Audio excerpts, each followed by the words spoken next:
აღარ ცხოვრობ. აი დღემდე რომ მივალ, ჯერ გონია რომ სუმშია. მეორე ვახშია და არ მიჯერებს რა. და რომ მივდივარ, ხო, იმ წუთში ხო საჭმელს მიმზადებს და რო შევდივარ ესე ხელების დასაბანად მიკაკუნებს რომ საკონი წაისვი მეუბნება. ანუ გონია რომ მე რო პატარა ვიყავ თურმე საკონს მეზარებოდა და ესე ვაკეთებ. ახლა დარწმუნებულია ისე 5 წლისა და ისე ვაკეთებ. საკონი მეუბნება. აი დედა ხმარო გავიზარდა და აღიჭერ. გონია რომ პატარა ვარ და ესე აბა კოუზით მე მორბის ესე უნდა რომ კოუზით გონია რომ ხელით ვერ ვჭამ ალბათ. ხო და ერთი ასეთი ამბავი მომიყვა ერთმა ქართველმა ჟურნალისტმა. ვარსადაოსა სულ გოგო რო გათხოვდა 90 წლები იყო და რო გათხოვდა ესე იგი ბატონო რო გათხოვდა პირველი ღამე რო ქონდა ქმართან დახვდა ისა რა თქმა დედამთილი ლოგიში შუაში ყველა იმ გასუთქია რომ ეხო გაგითხოვ ლოგი და წავალ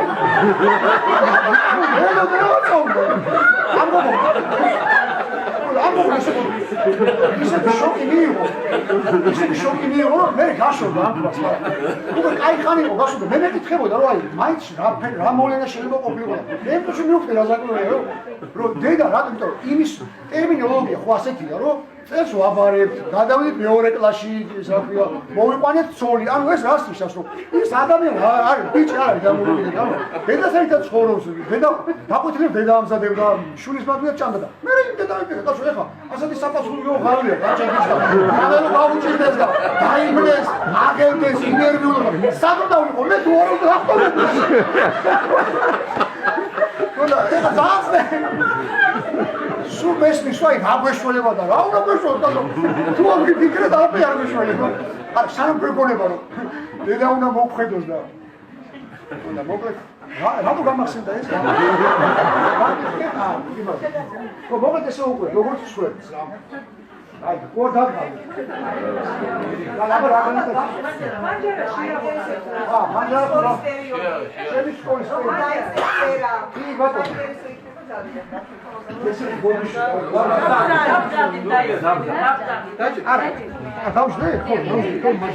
ესე ბავშვობის პერიოდზე მარკეტინგი დაწერილი ქვია გამოვა ეს წიგნი მალე იმედია ქვია 16 წლამდე აკრძალულია თქვენს გემახსოვრებათ ხაშუშის მაგის გარეშე ჯობია ხაშუშის და მე დავიღლე მაგზიაში ხმა აღარ გქონდა ხაშუშის და საქართველოსთან გონისა თესავსკე კავშირშიც ყველგან სადაც ფილმი ახალი ფილმი დამოდიოდა კინოთეატრებში აფიშაზე ეწერა თუ რამეს ისეთი იყო საერთო რომელიც ცენზურას უნდა ამოიჭრა ჭირდნენ ხოლმე ეწერა 16 წლამდე აკრძალულია მე რა თქმა უნდა ყველგან ეს ფილმები მაინტერესებდა მეგონა რითი რაღაც საოცრებები ხდებოდა რა ხან იმალავდა გადაგაზავდა არაფერი ისეთ სხვაშორის იყო ესე სპეციალური რა ერქვა კომიტეტი ცენზურის რომელიც ესე მანამ უნდა ენახათ ამ კომიტეტს ფილმი თუ დაეშვა თუ არა რა ამოიჭრა იმას კი არ ჭირდნენ ხოლმე რაც თქვენ ანახიათ მაგალითად ბიჭი რო გოგოს კუცის ფილმში აი რო გაიფიქრებდა ბიჭი რომ ამ გოგოს რა ვაკუც იმას აჭრიდნენ ანუ როგორ იცოდა რომ შეიძლება თეორიულად იმასა და ასე ტანჯვაშიურად გაზრდილები რომ იცოდა ფერაგენაბლება და თუნდა იმ წიგნს ქვია ასე 16 წლამდე აკრძალულია და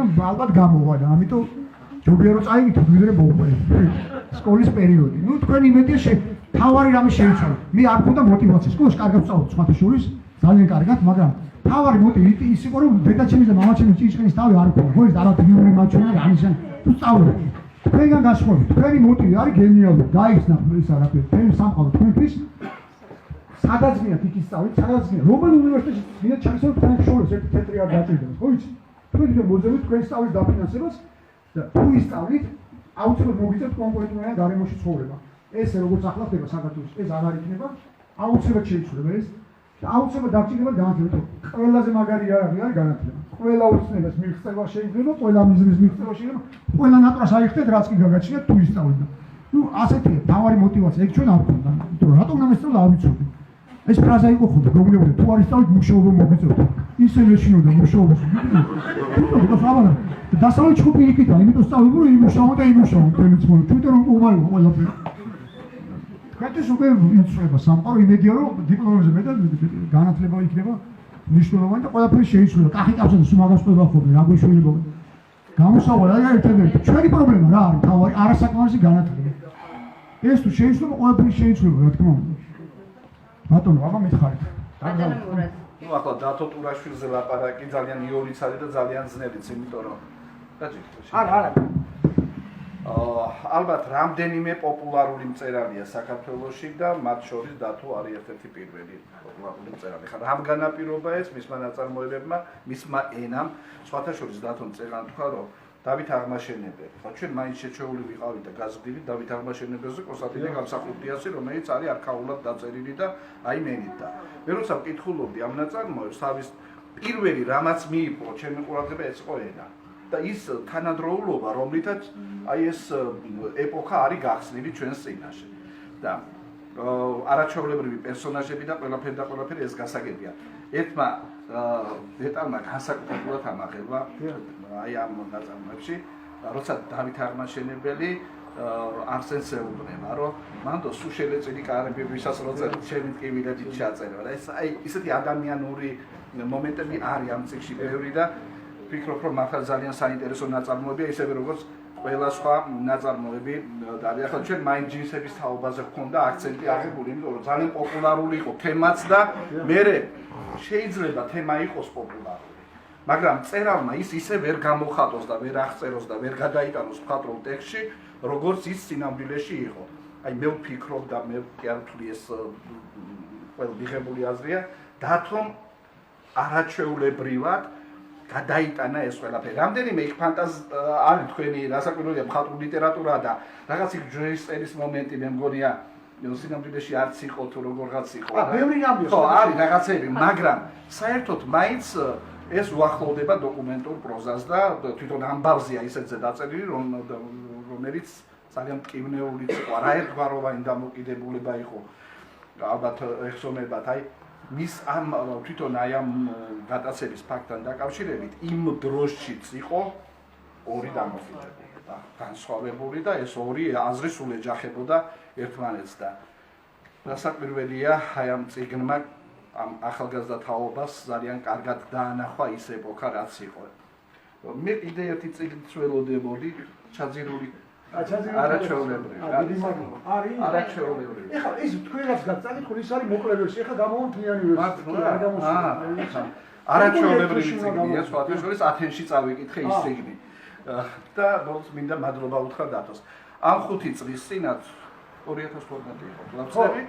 მე მომიწია ათენში ყოფნა და მე რო წამოვედი იმ დღეს ჩვენი მასპინძელი ერთი და იგივე ადამიანი იყო ძირითადად ავტორი.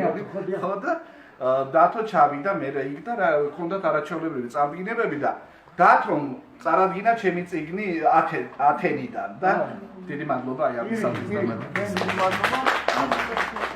დიდი მადლობა პირიქით მეც მინდა ვისარგებლო შემთხვევით და მადლობა გითხრა თქვენი არაჩვეულებრივი წიგნებისთვის და ხო იცი მე ისე მიხარია რა ვიცი რაღაც ძალიან ხშირად შემიმჩნევია ხოლმე რომ რაღაც მარტო ლიტერატურაში არა სხვა სფეროში ალბათ ქართველებს აქვთ რაღაც არა ყოველ შემთხვევაში არ ახასიათებთ ხშირად თანადგომა სურვილი რომ ესე იგი ბევრი წარმატებული იყოს მე პირიქით ვარ და არ ვიცი სხვა შეგეჩენს ვეკითხები ხოლმე ნაშვილები ხო არა მინდო ქართველები თუ ასეთი სულიანი ხალხი ვართ ესე არ გავარებ ქართველს და არ ვიცი მეუბნები დეგა ნუ დამიმალო თუ ნაშვილები სადღაც თუ მიშულეს ბულგარეთშია რა ვიცი სად მიშულები იმიტომ ისე მიყვარს რომ აღმოვაჩინ ხოლმე კარგ ქართველ მწერალს წარმატებულ ქართველს და გიждები და ასეთი იყო რომ წავიკითხე ბატონი გურადი ისე გამიხარდა ისე მიხარია ხოლმე საერთოდ თუ სხვა შორის ამას ხშირად ვაყენებ ყველგან დავდივარ და სულ მინდა რომ ესე ბევრი ნიჭიერი ადამიანი იყოს ცნობილი ქართველი მკითხველისთვის და საზოგადოებისთვის იმიტომ ეს მხოლოდ ამდიდრებს ერთმანეთს აი ვისაც კონკურენციის ეშინია ის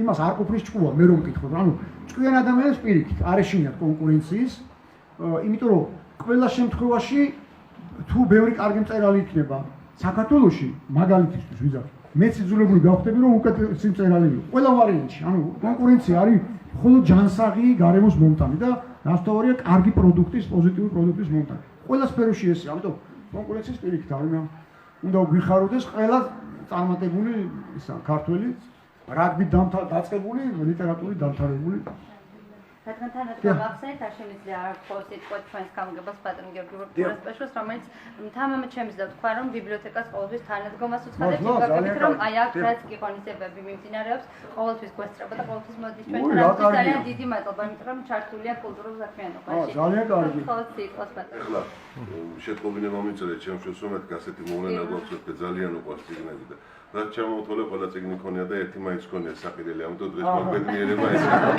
დიდი მადლობა ყოველთვის ჩემთვის პირადად ბედნიერება თქვენთან შეხვედრა რასტი მნიშვნელოვანი საზოგადოება შეიძლება განსაკუთრებით ახალგაზრდები და ჩემი როლი ალბათონა შორდათან ხოლმე მინიმალურია დღევანდელ შეხვედრაში და მადლობა ბიბლიოთეკას მის ხელმძღვანელს ყველა თქვენთაგან ვინც ეს ორგანიზება მოახდინა და მე ზუსტად ვიცი რომ ასე დაღლილი კვირის ბოლოები და რამე გქონდა ჩემთვის იყო დღე როდესაც აი ძალიან მნიშვნელოვანი განკვირვების დღე და სიამოვნების დღე იყო და პირადად როგორც ერთი ხაშუელ და რიგით დიდი მადლობა ძალიან დიდი მადლობა ძალიან დიდი მადლობა ხაშუს აი ბავშვობაში ჩემს ნათესავებს ჰქონდა სახში ძალიან კარგი ბიბლიოთეკა და ისე ძალიან ბევრი მნიშვნელოვანი წიგნი რამაც აი განსაკუთრებული გავლენა იქონია აქ მაქვს აკითხული ასე რომ ესე იგი ოფიციალურად განათლება მიღებული მაქვს თბილისის უნივერსიტეტში მე ლონდონის უნივერსიტეტში სწავლობდი და მე მადრიდის უნივერსიტეტში მაგრამ რეალურად ხაშურში მაქვს განათლება მიღებული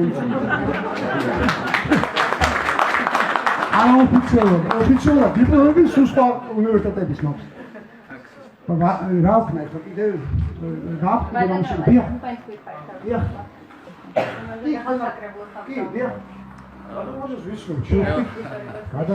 დედე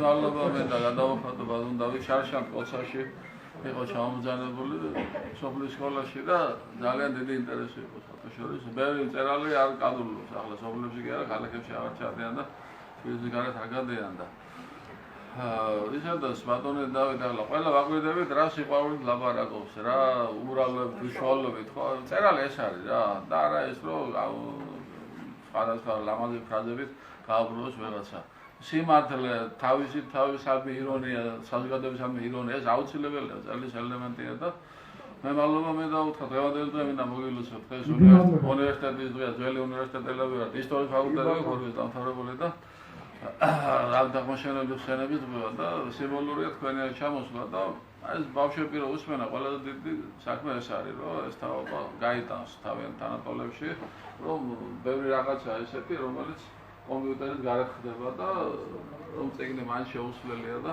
ეს ყველაფერი ბუნებრივია თქვენ დახმარებით ხდება ამისათვის დიდი მადლობა მე და გითხრათ იმისათვისაც რომ ჩემი წიგნები გაქვთ აღიარებული რუსთავის ეკონომიკოლოგიაზე და ასე დიდი ქართველი და დიდი მადლობა თქვენ დიდი მადლობა და სხვადასხვა აი რა თქვენ ხარ ბრძანეთ სულ მაქვს ამაზე კამო სულ ეუბნები ჩვენ თანამედროვე მწერლებს რომ ყველას უნდა რომ ფრანკფურტში მოვხდეს იმაში ლაიფციგის ფესტივალზე ეუბნები მე რა ქვია გადასარევია ფრანკფურტი და ლაიფციგი მაგრამ წერლისთვის სამშობლოზე ფასეული არაფერი არ არის რა აი არაფერი არ არის და სხვადასხვა ჩვენი იმან მითხრა ილიკო სუხიშვილმა შვილიშვილმა ესე ვინც ახლა არის ამ სუხიშვილების ხელმძღვანელი რომ მეც იგივე მიგუსმინა რა აი სადაყოფილოთ რა სოფლის რამდენ ქვეყანაში არის ნამყოფი და ყველა კონცერტი ხო პროფესიონალი მაგაზინზე ყველა კონცერტი არის თავიდან ბოლომდე დაიხარჯო და დიდი პასუხისმგებლობა მაგრამ ქართული მსახიობის ისა მაყურებლის წინაშე რომ სხვანაირად ნერვიულობ მეც ჩემთვისაც ხო აი რამდენ ქვეყანაში უნდა გამომცენ და სადაც არ უნდა ტაში დავეკან ჩემთვის ყველაზე ძვირფასი ქართული მკითხველი აი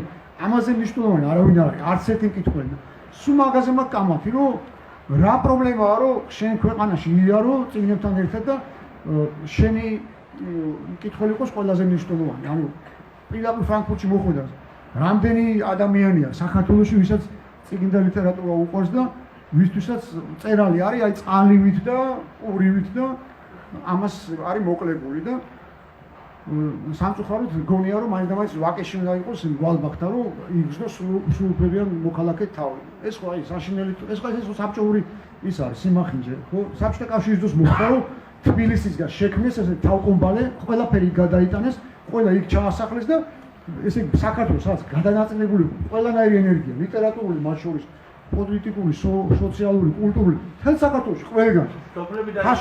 ხო, ხაშურელი იქნებოდი თუ ისა ხოროწყუში იზრდებოდი ყველგან, სადაც შენიყავი, სადაც ადამიანს უნდა იქ იყო დედაქალაქი. მარტივად რო გითხრათ და როგორც ინგლისშია, მანჩესტერი, საზაცილოდ არ ყოფილის ლონდონი, რა ლონდონი. ორი ისეთი გუნდი ყავს თავის მშობლიურ ქალაქში, იქ არის დედაქალაქი. წიგნიც იქ არის ლიტერატურაში. ჩვენზე ეს დამოკიდებული ხო გესმით? ამიტომ აი მარტო იმით შემოსაზღვრო, მარტო შეიძლება ვაკეში შეხვდე მკითხველებს. ცოტა ის გონია რა ქვია, რბილად რო თქვა არასწორი რა და ეს ყველასაცამოდ ხშირად მაგ ამაზე რატო არ ვიცი, ეთატილება თუ რა არის, არ ვიცი, მაგრამ ფაქტია რომ ან ეზარებოთ, რა ვიცი, მაინც ზარმაცობა დაუბრალოთ, მას სიზარმაცე დაუბრალოთ, რომ ეზარებოთ, რა ვიცი. ბატონო ბუდიში გისმენთ.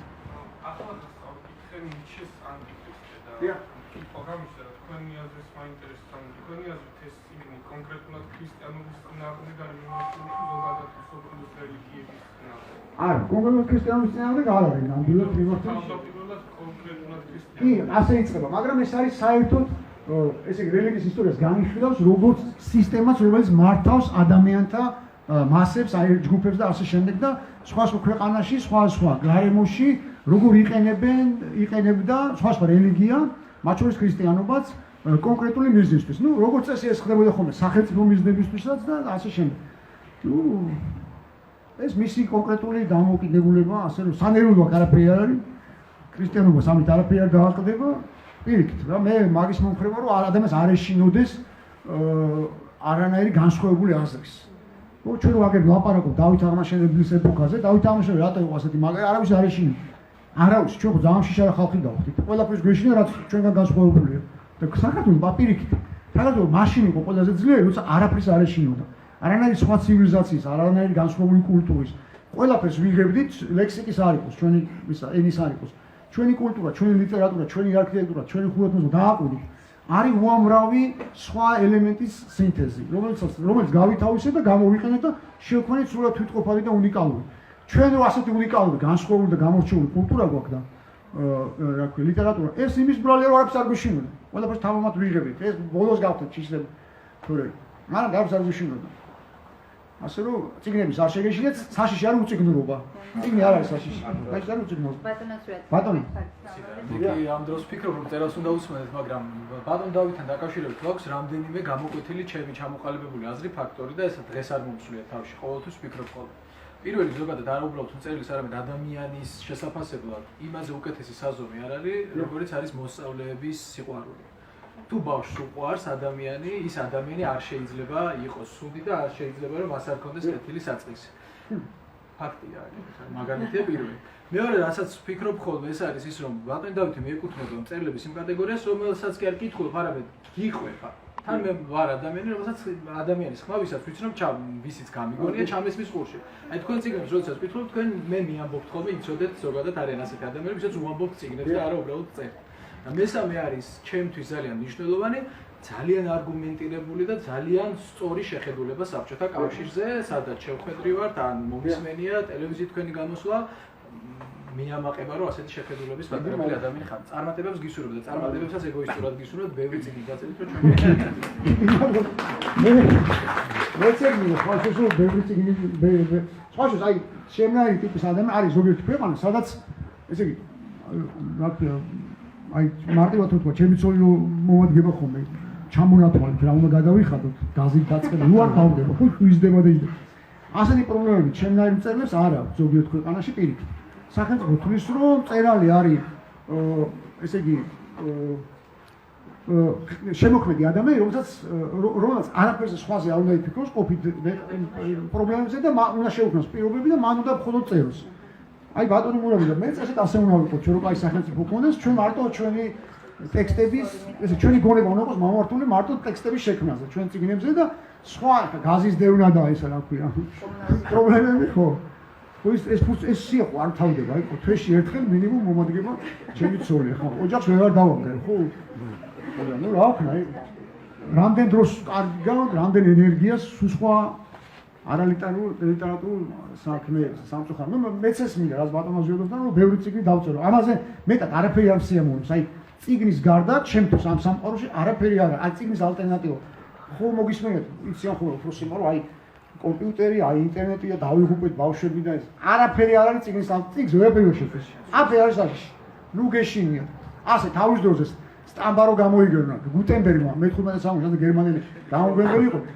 ეძახდნენ როგორ სატანისტია. აბა წიგნი როგორ შეიძლება იბეჭდებოდეს და ეშმაკის მანქანა ტერმინი იქიდან მოდის, რომ სტამბაზე და ეშმაკის მანქანა როგორ შეიძლება მანქანა ხო ხელით გადაწები. და ლანძღავენ გუტენბერგ. მე რაღაც ჭკვიანი ხდელი მიხდო რომ ბიჭო რაღა ეკაცი ლანძღავთო. სტამბაში ბიბლია დავბეშდოთ და ეგრე გამოვცილოთ ქრისტიანობა. ანუ ჭკვიანი ადამიანი მიხვდა რომ ყველა ტექნიკური პროგრესი, ყველა სიახლე შეიძლება გონიერების, განათლების და ცოდნის სამსახურში ჩააყენო და გამოიყენო. ამიტომ განსხვავდება გონიერი ადამიანი არაგონიერისგან. თუ გონიერი არსებები ვართ მართლა ყველაზე გონიერი დედამიწაზე, ეს უპირატესობაც უნდა გქონდეს, რომ ისინი ყველაფერი კი უნდა შეგვეშინოს. რა აზრი აქვს ტექნიკურ პროგრესთან დაპირისპირებას? არანაირი. ბავშვებთან ბრძოლას არანაირი აზრი არ აქვს, რომ ბრაზდებიან მშობლები და მასწავლებლები ბავშვებს ლანძღავენ. ვერაფერს ვერ დავამარცხებთ ბავშვებს. ერთ-ერთი გამოსავალი რომ მოусმინოთ, ანიმაძე უკეთესი მომხმარებლები გავხდეთ, რაც შეუძლებელია, რთულია, რომ სხვა თაობა გაჩნდა, ხო? დააგვი პატარა რამდენიმე თვის, წლის კი არა, აი რამდენიმე თვის ბავშვს მიეცით ნებისმიერი ბოლო სიტყვა, ტექნიკის. რამდენიმე წამში ხდება მომხმარებელი. დაგვირდი ხარ? აი ჩაატარეთ ექსპერიმენტი. ეს არის ინდიგო თაობა, ანუ უკვე გენეტიკაში სხვა ისეთი რამე მოხდა, რომ თემ სოფლიოში და მათ შორის საქართველოში სხვა თაობის ადამიანები, ეხა იმას რომელი მასწავლებელი დაეწევა, ან რომელი მშობელი, გამორიცხული, სულყვილა ბრაზობენ, ამიტომ სულყვილა ნერვიულობენ. ვერ დავეწევი, ეს ბავშვი უკვე წინ წავიდნენ და ერთ-ერთი გამოსავალი რომ ყური დაუგდო. მეტი გამოსავალი მან არ არის. და დავეციოთ სადაც მივეწევით. ბავშვი წარმოგიდგენთ რომ იბადება, უკვე გენეტიკაში ცვლილება მოხდა. აი და სახში რომ მივხვალ პატარა, ვიწყოთ მიეცი. რაც გინათ აიფედი გინათ, რაც არ უნდა ხარ, სხვათა პირველად რომ ნახულო. მოუმზადებელი ვარ, რომ ისწავლის ის ხო წავა და წავა. არაფერი უარის, იმას მიეცი და დააკვირდეთ რამდენიმე წამში როგორი მომხმარებელი ხდება. საიდან ეს ცოდნა ხო? მე ხო გეუბნები საყვარელი ამჯობი რაც ისე გოგოლების ვერ ვარჩევ, სანამ არ დავახსენე. რა აიფედი, ვის აიფონი და ხო გესმით რასო? კარგი, თუ გინდა ჩემ ტელეფონი, ჩემი შვილები მოვინა, არავის არ ანახულო. თუ გინდა გაჩვენე. რა ტელეფონი მოქვს, გაჩვენე თქვენ.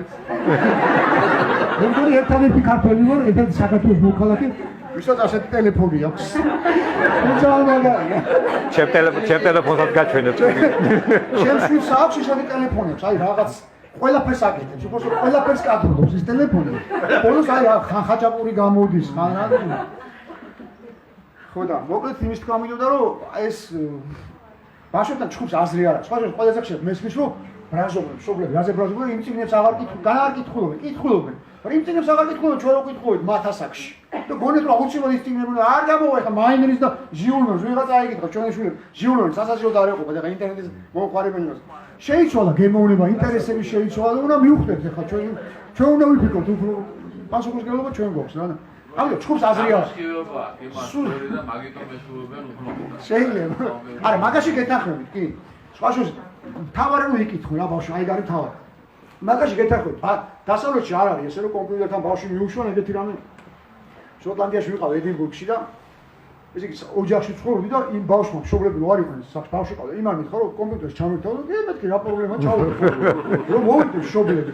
აი კარი რომ შემოაღეს იმ ბავშვმა აი ამანო ესე. მაგრამ ინტონაციით იყო რომ ამ დებილმა კომპიუტერი ჩამირთო და დედა და მამა აი ხო იმით იყო ესე დადეს. ესე გაოგნებული დამაკვირდა რომ ესე ვიღაცა წერალი რომელიღაც კრედიტი და ისე გასეთი კრედიტი როგორ შეიძლება იყოს რომ ფარიცის რომ ბავშვი კომპიუტერზე არ უნდა ჩავუთო. იმიტომ მაქსიმუმ 1 საათი, 1 საათზე არავინ არ უშოს. ხო და მეუთხარი მეუთხარი ამა თვითონ ჩამარჯვდა, მაიძულა მე და ამა გავიდა 2-3 დღე და მე გავასეირდე ეს ბავშვი პარკებში, ხო ის ჩვენ არ ვარ პარკები თორე. სულ პარკებია იმაში რა ქვია, ბრიტანეთში ყველგან და სულ მწვანეა. ხო და რომ ასეინებ, რომ ეხლა ვისეინებ თუჯა ახლა ვთქარო ხო და მე ვთქარო საქმე დაგპატიჟებ რომ წამოთმეთქი და მაგდონალდში წამოყვანო კი მეთქი რა უნდა მაგდონალდში წამოყვანო მაგდონალდში რომ მოვედი აი კარი რომ გავიდე აი ამანო ესე ოკელა იდიოტა მაგდონალდში წამოყვანო დედა გავიშვე თემში რა უვარ და ნუ კაი თქვა ვერ მიხდა დებილი ხარ რომ კომპიუტერი არ უნდა ჩაუთო ბავშვს დელგრეის და მაგრამ მაგდონალდში ამ კელაკას რომ ვეძო რომ მაგდონალდში ბავშვი არ უნდა შეიყო მე ვთქვა თვითონ მაიძულა ესე არის კი მაგაში მართლა ესეა დასავლეთში არ არსებობს ხო ის ყველა მიზნებია წიგნები კომპიუტერი ჩვენ რატო ხავს ჩვენი შვილები იმიტომ რომ გვეზარება დრო არ აქვს რომ ბავშვს ვეკონტაქტებ და ჩაუთავ ხანგრძლივ სისულელს და ისიც ძირს თელით და ვიშორებ ბავშვს რა უნდა ხარ 1 საათი ინფორმაცია მეც ხო ინტერნეტის მომხმარებელი ინფორმაციას ვიღებ მაგრამ განათლებასაც უნდა ვერ მიიღო ინტერნეტი არის ინფორმაციის მისაღები და არაცოდნი ეს ძალიან დიდი განსხვავებაა სხვათაშორის განათლება ცოტა თუ მე ყველა ვარ წიგნები უნდა ვიკითხო. ამიტომ არ მეშინია რომ წიგნებს ვერაფერი ვერ შეცვლის. ვერაფერი. წიგნები და ჯინსები. მე რა შეცვლის? ვერაფერი. მე მგონი ძალიან დაგხალე. ძალიან საინტერესო ადამიანის წანდები. დიდი მადლობა. ისეთ თავის წარმომადგენლები ვართ და ის საინტერესო გადმოეცით რომ მიტყვენ ეს თვითმფრინავის გადაცემის ამბავი. მე პერიოდის სტუდენტი ვიყავი და მახსოვს როგორი ის იყო ამ პერიოდში, როდესაც მოხდა ფინალის გადაცემა და როგორი გამოხმაურება იყო თვითონ თბილისში და საქართველოს სხვა რეგიონებში და რა ამბავი იყო თვითონ უნივერსიტეტში, უნივერსიტეტი გახდა სტუდენტი ვიყავი და საოცრად კარგად არის გადმოცემული ბავშვები ბავშვები ვერც წარმოიდგენენ იმ სიტუაციას, რაც მაშინ და უბრალოდ რა სიტუაციაში ცხოვრობდნენ და რა მოხდა. ასე რომ მე მინდა გისურვებ წარმატება, ძალიან ბევრი წერეთ, ძალიან ბევრი საინტერესო თემაა და ისეთი ადამიანი გძანდებთ, რომ თქვენი მოსმენა არ მოგწევდება დაკალებ. ხოდათ, რა ვიცი, ძალიან საყვარელი ადამიანი ხარ. შემდეგ ბარიკადებზე ეს ეროვნული მოძრაობა რო აღორძინდა და დათო ტურაშვილის სახელი გახმაურდა, სულ მინდოდა თქვენთან ერთად. რამდენჯერ ყოფილა შეხვედრა იან გილანის ის შემთხვევითი არ არის, ხო, მაგიდან გავუშვე გიდია, რომ როგორც პროტესტანტიზმის ისტორიის, იმიტომ ხო და მეც თვითონ საერთოდ ნაკופי, ხო, ჩვენ გეპროჟექტი მოხსოვდება. ყველგან სადაც ბევრჯერ რამოდენიმე ხელსაწყოა, სადაც ჩადიორო და ქორწილს იხდიდა. მე მეგონა რომ ჩვენთან მოაწერა ხელები, მე რა მოუჩინო ყველა ქალაქში, ყველა ხელსაწყოა და ესე იგი რა გამამწარა კაცი რომ ყველგან ძოლის ბეგებს ჩვენთან ხელს მოაწერა. რაღაც სხვა ბატონო? სოლი აჯულებდა. ხო არა, რაცონი იყო ეგეთიო? რა ვიცი. შეიძლება აძალებ და? შეიძლება ხო თორე დაგაძალებ. ჩემი სიდერები მეკითხება ხოლმე, იმაზე წერაზე გამახსენდა, რომ მე სულ მეკითხება 25 წელი ერთ დღეში შეკითხით მომართოს, რომ სად მუშაობ? ვა, მეუბნები და ისე არის, სახში მუშაობ წიგნ. არა, ეგ გასაგებია რომ წიგნეთ, მაგრამ სად მუშაობ? არა, უნდა რომ ხო და რა არა, რომ ვიღაცები ხალხი მეკითხება, შენისი და სამი, რა უბრალოდ რა ხალხი. მე ვთქვი, რაც გადაგხსენდება, ხო, საგადასახადო, რაიკომშია. რა ვიცი, ბენზინების წიგნში, რაც კიდე ის ხო.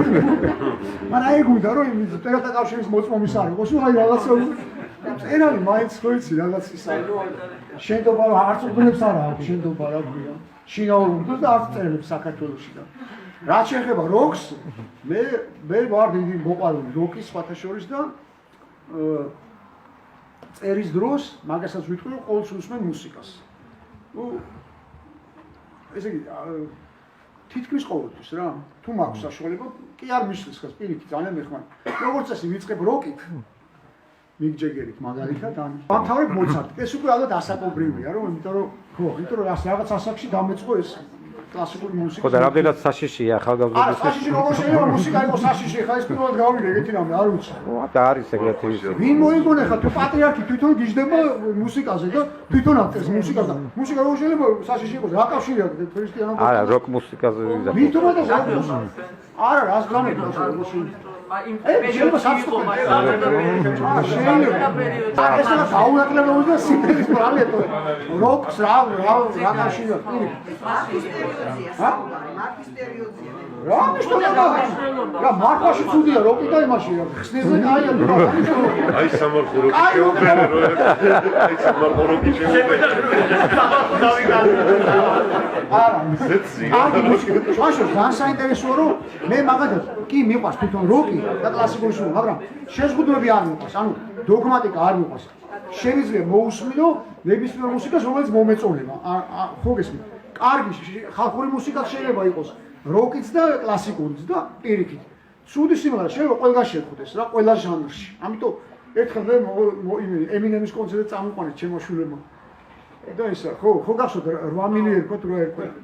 რომ თავდება ფილმი ემინემი მღერის და ისა რა ქვია ეგრე თავდება რა სიმღერა ადგა 700 ბავშვი ამირანი რო არის იქ იყო და ერთად იმღერეს და ესე და ბავშვი და მარტო მე ვიყავი ტექსტი მიწა და ჩემი შვილები ჩქმეტდნენ რა უნდათ რომ მეცდა და ვერ ავყენდი რა და მე ეთქვათ მომზადებოდი რა უნდა არაფერი ანუ მე მეგონა რომ ეს რეპი და ჰიპ-ჰოპი და რაღაც ჩემთვის ძალიან მიუღებელი იქნება არაფერი ჩვეულებრივად ყველა ჟანრში შეიძლება იყოს ლიტერატურის სხვაესია რა ისა ბატონო რომ აი ეს ხო მაინც პირობითობაა რომ ეს არის კარგი ჟანრის მაგალითად რაღაც საბჭოთა პერიოდში იყო ჟანრები ლიტერატურაში საერთოდ არ არსებობდა და იქნებოდა ეს მეორე ხარისხოვანია და ასე შემდეგ დასავლეთში ეგეთი გამოკვეთება არ არსებობს თუ კარგად დაწერენ შეიძლება დეტექტივიც ძალიან პირველ ხარისხოვანი იყოს ის რა ქვია იგავარაკის და რა მნიშვნელობა გააჩნია როგორ წერ თვითონ ეს ხო ინდივიდუალურია რა აი ყველაფერი არის ინდივიდუალური ჩვენი ორი ერთნაირი ადამიანი არ არსებობს. ფოტოლი არ არსებობს, აბა ადამიანი საიდან იქნება? ცოლ-ქმარი ამბობენ ხოლმე, ხო, რომ გაიყრებიან ძირითადად ამბობენ ამ მოტივს თუ დაკვირვებთ, ხათო ხასიათით ვერ შევეწყოთ. რაც აბსურდია. ორი ერთნაირი ხასიათი არ არსებობს. ხვამდელი ადამიანი დედამიწაზე ორი ერთნაირი ხასიათი არ არსებობს. ანუ ეს არასაკმარისი მოტივია სინამდვილეში. არა და სასამართლოში მაგას იყენებენ ხოლმე, აი სულად აბსურდულია. ეს რაში ჩავდა ადამიანი რა ვიცნობთ, კარგად. ორი სადმე მოძებნო ხა ორი ერთნაირი ხასი მაგის მიხედვით რომ წყვილდებოდნენ. ხალხი შეუძლებელი იქნებოდა, შეუძლებელი იქნებოდა ოჯახის შექმნა. არ არსებობს ორი ერთნაირი ხასიათი. ხო და მუსიკაში წესია, ლიტერატურაში წესია. გოგონებს სიგრძეზე ხტობა ხო არ არის მუსიკის, მე რაც მოწონს. შეიძლება ჩემი შვილებისთვის ისა ჩემი შვილები რა არც უსმენთ, ჩემთვის ზოგჯერ ბრახაბრუხია, მაგრამ ხო არ აუგზავნო, არ გზავნოს, არ მოაქვს შედეგი, პირიქით. როგორც რეკი ამბობდა, ეს იყო ერთადერთი საიდუმლო, რაც გეგამ დაუვალა და ამასთან დაკავშირებით მაინტერესებს თქვენი აზრი. დიდი მადლობა. ეს მე სხვაშორის მეც მითხრა პირადად, იმიტომ რომ მეც მომიწია მასთან ურთიერთობა, ესენი იყო ჩემზე უფროსი თაობის, ანუ მე მათ არ ვიცნობდი, მაგრამ აი რადგან ვიცნობდი კარგად, რომელიც იყო ყველაზე ახლო მეგობარი მართლა გეგა კობახიძის და მეც მითხრა რომ აი მაგაზე ბრაზობ და ბრაზობ, ესე მარტო გული გაწყდა, რომ როგორ არ უთხრა გეგამ. ნუ რა ვიცი, ბევრი მიზეზის გამო შეიძლება არ უთხრა, მეც მაქვს რაღაც ვერსია, მაგრამ ნუ არ უთხრა რა ფაქტია რომ შეიძლება ვერ გაიმეტა უბრალოდ რომ რაღაც არა მამამისი ეგ ნაკლებად გონია რომ ეხლა მაგელი ეთიკა გეგას რომ მამამისთან ჩამიშვებს მამაჩემთან ირაკლი ეგ არ ამგონი უფრო მგონია რომ რაღაც სხვა მიზეზები ხო შემთხვევაში ეს ჩემთვისაც აქ ნათქვა ირაკლის ხო კი ირაკლი ჩარკვიანიც აი ირაკლი ჩარკვიანი აკაი რამე გამახსენეთ თქვენ შეიძლება პატარებს არ გახსოვდეთ მაგრამ ირაკლი ჩარკვი 20 წლის წინ აი როგორ ლანძღავდნენ იცი აი როგორც საზოგადოების მარტო ქრისტიანობისგან ყველა რელიგიის მტევს კაცობრიობის დაუძინოთ ეხლა არის კლასიკური თანამედროვე მუსიკის ავტორი ეხლა აი როგორ ეხლა მოწონთ ხო აი როგორ ლანძღავდნენ იცი პარლამენტში ლანძღავდნენ პირდაპირ ეთერში ლანძღავდნენ აი როგორც იმას რა ქვია მაგნე გავლენის მქონე და ეხლა კლასიკოსია რა რომ აღმოჩნდა რომ შაქარი ვიტკბელი მუსიკას წერდა და ნუ ასე ხდება ხოლმე ხო ცისფერ ყაწელებიც ხო ასე იქნება რატო ასე რომ ნუ გვეშინია თუ ჩვენგან რატო ლანძღავდნენ Pink Floyd ცისფერ ყაწელებს და ირაკლი ჩარკვიანს რატო ლანძღავდნენ იმიტომ რომ განსხვავებულები იყვნენ ნუ შეგვეშინდება იმ მათი ვინ ჩვენგან განსხვავებული პირიქით ნუ გვეშინ ეს მარტო ამდიდრეს აგე რუსთაველი რას ამბობს სად არის რუსთაველი დასაწყისში პროლოგში ამბობს გვაქვს უთვალავი ფერითა ასია შექმნა სამყარო ღმერთმა ეს არის სამყაროს მთავარი უპირატესობა და საქართველოში მით უმეტეს რომ ასეთი განსხვავებული ადამიანები ჩვენი საქართველო აი დააკვირდით რა პატარა ქვეყანა გადახვალ ტაგერ ერთი იმას გადაივით რა ქვია გვირაბს გაივით ერთი თას თა გადავიდარით გინდათ გვირაბით გადით დასავლეთ ევროპაში აღმოჩნდებით სხვა ცივილიზაცია გეგმება სხვა ცივილიზაციაში მოხდეთ ხა სხვანაირად ლაპარაკობენ სხვა სამზარეულოა სხვა კულტურაა სხვა ტრადიციები ეს არის ჩვენი სიმდიდრე ეს არის მაგაზე ამბობს ცოტა უშტავ ამის ნუ გეშინია რომ ადამიანები ერთმანეთთან განსხვავდებით საქართველოს უპირატესობაც ეს იყო სულ საუკუნეების მანძილზე სულ ასე მოვედით ამ უპირატესობიდან მე გავხდით შიშრები თორე ჩვენი წევრები ძალიან გაბედული ხალხი ყავს არის შემოდენ რეთო მკითხავ და ხო და ამიტომ რა ვიცი გვიან დაგვემართა ეს რა განსხვავებული ადამიანებს არ მოგვიშინდეს მე ძალიან ბედნიერი ვარ დღევანდელი დღით თქვენთან შეხვედრით თქვენ რომ თქვით რომ მწერლები ვარ მეგონა ესეთი ადამიანები რომლებსაც ჩვენ დახვევთ ეგრევად მე ჩემი ადრეული ასაკიდან სულ მინდოდა ხოლმე თქვენთან შეხვედრა ძალიან მისაღები და ჩემთან ჩემსულთან ახლო იყო ხოლმე თქვენი აზრები თქვენი დამოკიდებულება თქვენი წიგნების მიხედვით და ძალიან მინდოდა ეს ჩემი და თქვენი აზრები ჩემი მოსწავლეებისთვის ყოფილიყო ზიარი და ძალიან მაყოფილი ვარ იმით რომ ახლა ბავშვები ესწრებიან ესენი ახლა ამჟამად არ არიან ჩემი მოსწავლეები მაგრამ მე მოწოდება მაინც მასწავლებლების ამაყ და ძალიან დიდი მადლობა ამისათვის რომ თქვენ და გვიზიარებთ თქვენს აზრებს დიდი მადლობა და ძალიან დიდი მადლობა ბატონო გიორგი თქვენ რომ ჩვენთან ძალიან იმრავლა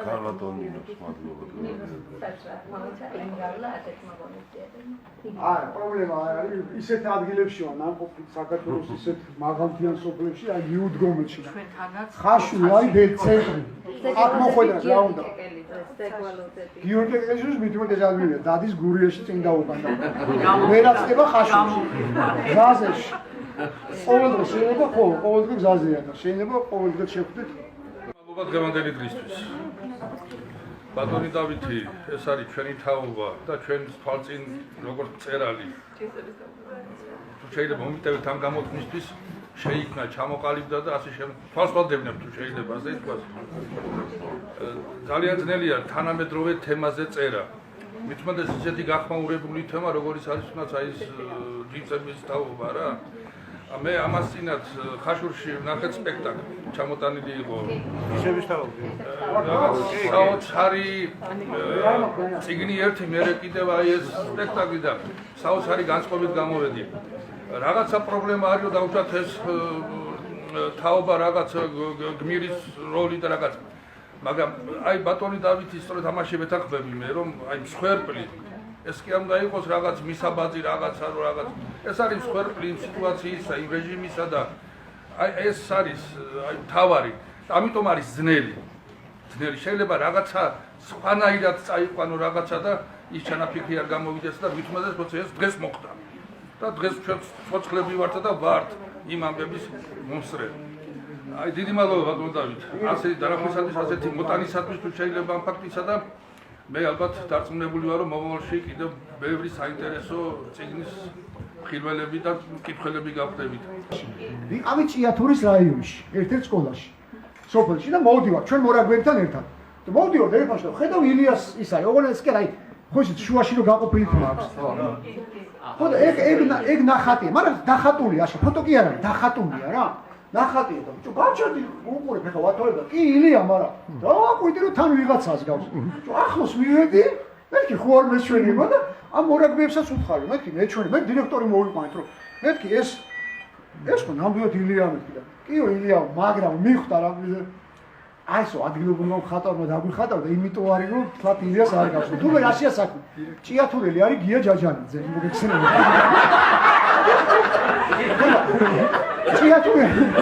ჭიათურელი მხატვარი რო ხარ, ვისაც არ უნდა ხატავდე, მაინც ხო ფესტობია გია ჯაჯანიძე ფიქრობ. მაინც გიას ხატავ. ძალიან დიდი მადლობა ბოდიში, ძალიან გამიგზელდა და თუ დაგმალეთ ძალიან დიდი ბოდიში და მოკლედ მართალია კეკეძესავით არ ვარ გადებული ამ გზაზე, მაგრამ რამდენჯერაც დამპატიჟებდა რომ იმეჯერ გესტუმრებით და ჩემი სამშობლოა ხო ის და გაულობა და ასე დიდი მადლობა მინდა ვთქვა ნინო დოფიდეს რომელიც თქვენთან კომუნიკაციას დიდი მადლობა ძალიან დიდი მადლობა მოკლედ არ გამოვაპაროთ რამე თუ უნიშნულოვანი მოხდება თუმცა ყველას თაობის როგორ ხართ ვინც ფეხზე დგა ჩემი თაობის კი რა კი რა ვიცი მე ესეც ძალიან მომწონს რომ შეგი რო ესე 12 წლის მაგრამ 12 წლის კითხველიც მინახავს ტყეების მეფის ნუ ასაკი კითხე ზეპირად ბევრი ადგილი იცოდა გამიწვია და სპეციალურად კითხე ასაკი და ყველა ასაკი ხო მე სხვაშორის მინდოდა რადგან ზედმე თქვა აი მინდოდა რომ ყოფილიყავ ისეთი მწერალი რომელიც დაწერდა წიგნებს რომელსაც ბევრი მკითხველი იმიტომ ხება და ის მე არ მაინტერესებს აი აბსოლუტურად არ მაინტერესებს სუპრებსაც იმიტომ ვერიდები ხომ რომ ვინმე ჩემს ადგილზე ვარ დაჟოს იმიტომ არ შემიძლია ამის მოსმენა მაგრამ ბევრი მკითხველი რომ ყავდეს ასეთი წიგნების ავტორი მინდა რომ ვიყო და არ შემოვიდო თაროზე აი ხედავ ჩატიკციკებული ვარ ასე არ იყოს ჩემი წიგნები პირიქით დაჩვეთილი მოპარვით ვარ პირველად ხო სადაც იპარავით ყველაზე ხშირად იპარავით და ესეც მომწონს ხო მოპარვა ცუდია მაგრამ თან ავტორი რომ მოიპარა ძალიან დიდი მადლობა და ბოდიში რომ გამიგზა და უმასა ბატონო აი რაღაც ის თქვა